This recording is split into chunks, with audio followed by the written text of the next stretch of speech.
Yeah. Yeah.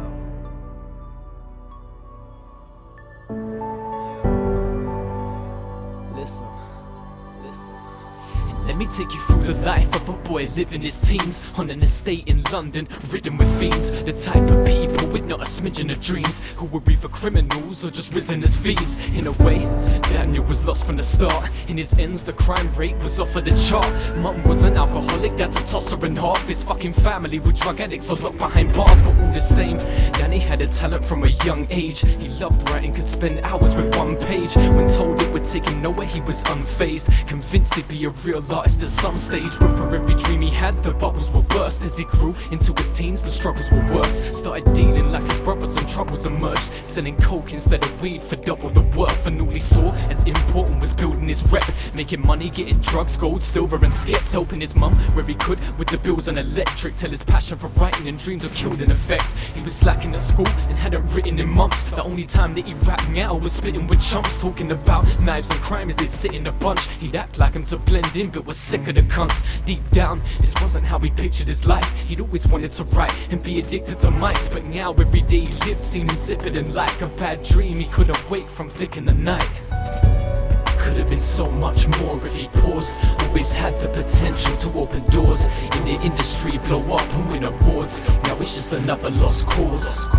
Could have been the type to go abroad, go on tours, perform on stage to thousands and hear applause.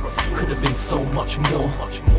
Now it's just another lost cause. By 16, he felt like he was losing the plot. He let himself down the same road as youths in his block, and he knew now that most in his shoes had been shot, locked up or left in the block using the rocks. He was sitting down with a letter stuck in his hands, telling how he'd been expelled for a couple of grams of cocaine found in his school locker. And Dan was now thinking stop his exams and fuck all his plans. Yeah, getting his qualifications would have been great, but he felt like he was trapped and he couldn't escape. Could have changed when he was younger, but he shouldn't have waited. Now he couldn't see one thing good in his fate. Every day he was getting by on 5 and 10 bits, while his mum was trying to survive on benefits. Not bothered to move from where a wine and Stella sits. Most days now you just get high and reminisce back on the days when he could have made a change, when he was free to choose from a major range of prospects to get a job and be paid a wage, or build up his skills and have his tracks played on stage.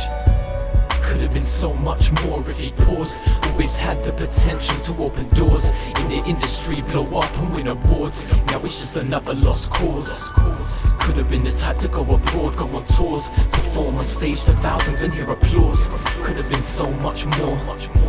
Now it's just another lost cause. Then one night, Daniel was shot in the drawer. He'd not even got too far from shutting his door when 3 boys nearby watched him stopping and saw the drugs he was holding and started bopping towards. Straight away, he knew they were up for having a fight. 2 were shouting what you got and 1 was grabbing a knife. He tried fighting him back, he wasn't having a slice of it, but that didn't stop the biggest from stabbing him twice. As he fell, he wished he could have paused the retreat, wished he could have changed everything he saw through the sweeping images of his life flashing before him at speed, cause he was now just another lost cause to the street.